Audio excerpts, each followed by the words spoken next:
Hello students. आज हम बात करेंगे पेन टूल के बारे में कि पेन टूल आप फोटोशॉप में जो ऑप्शन होती है उसको आप कैसे यूज़ कर सकते हो।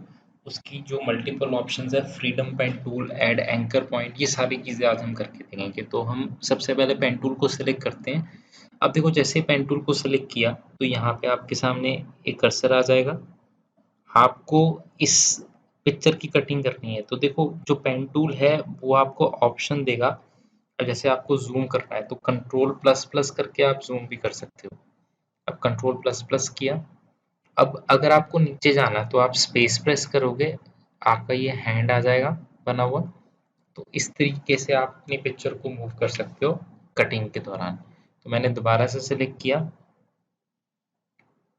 पिछले पाथ को डिलीट कर देते हैं। अब जैसे मैंने यहाँ पे क्लिक किया, दोबारा क्लिक किया। अब देखो, यहाँ पे मैं आराम से अपनी सिलेक्शंस को कर्व भी कर सकता हूँ। देखो, इस तरीके से मैं अपनी सिलेक्शन को कर्व वगैरह भी दे सकता हूँ। जिस तरीके से भी मुझे कर्व देना है, ज़्यादा देना है, कम करना है, छोटा करना है, तो इस तरीके से मैं कर्व दे सकता हूँ। तो देखो, जैसे मैंने यहाँ पे क्लिक किया, थोड़ा सा कर्व दे दिया। अब स्पेस प्रेस की तो मैं इसको डाउन कर सकता हूँ इमेज को। मैंने यहाँ पे क्लिक किया, तो इस तरीके से मैं अपनी इमेज के ऊपर क्लिक कर ही जा रहा हूँ।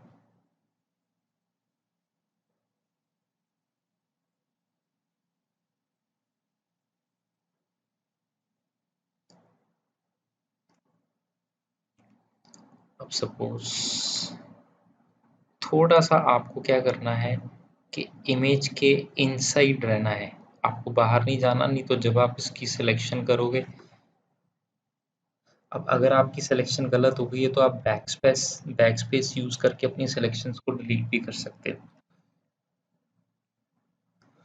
अगर आपको एक से ज़्यादा स्टेप पीछे जाना है तो कंट्रोल ऑल्ट जेड यूज कर सकते हो। अगर एक स्टेप पीछे जाना है तो कंट्रोल जेड यूज कर सकते हो।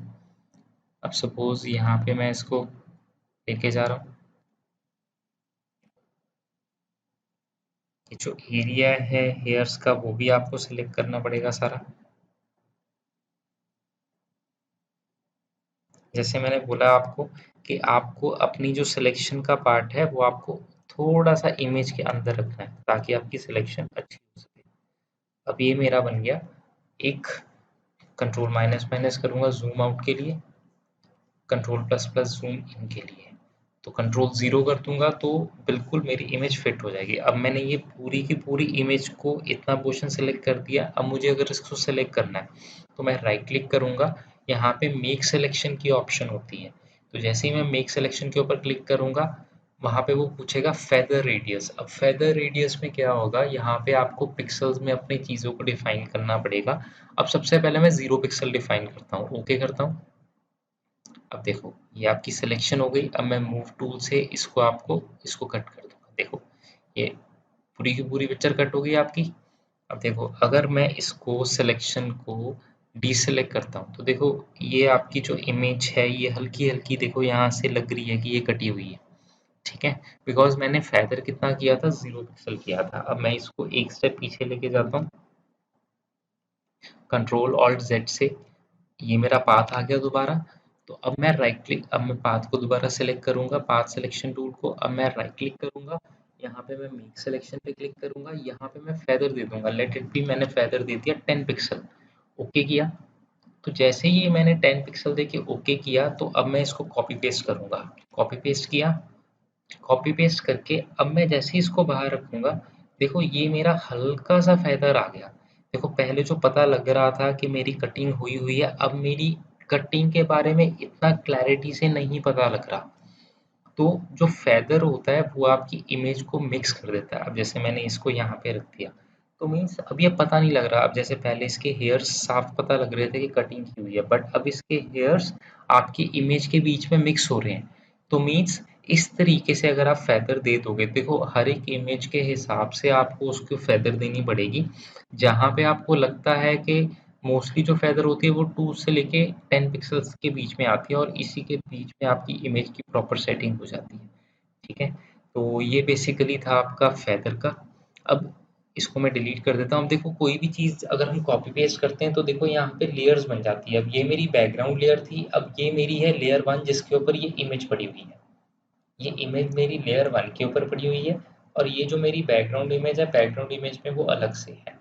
तो मीन्स अगर मैं इस लेयर 1 को डिलीट कर दूंगा तो मेरी बैकग्राउंड इमेज के ऊपर कोई भी इफेक्ट नहीं पड़ेगा। उसके बाद है नेक्स्ट ऑप्शन है मेरी, ये तो था पेन टूल जिसको आप क्लिक क्लिक कर रहे थे। एक आता है freedom pen tool. Freedom pen tool में क्या होगा, आपको क्लिक करके रखना पड़ेगा। अब ये मैंने माउस के ऊपर क्लिक किया हुआ है, अब जब मैं क्लिक छोड़ूंगा तो वहां पे मेरा क्या हो जाएगा, वो एरिया पूरा का पूरा सेलेक्ट हो जाएगा। अब इसमें अगर आपको पॉइंट्स लेके आने हैं तो यहाँ पे होता है ऐड एंकर पॉइंट टूल।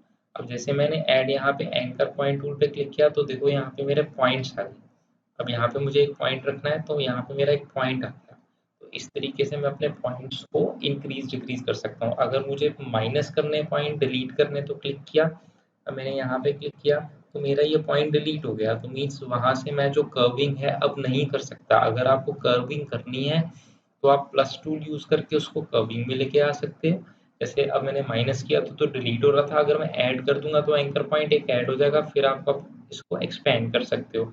अगर आप माइनस करोगे तो फिर ये लाइक उस पॉइंट से हट जाएगा। तो कन्वर्ट पॉइंट टूल है, अगर मुझे इसको शेप देनी है या इसको थोड़ा सा कन्वर्ट करना है। आप देखो ये टू वे आपका कर्विंग आ गई।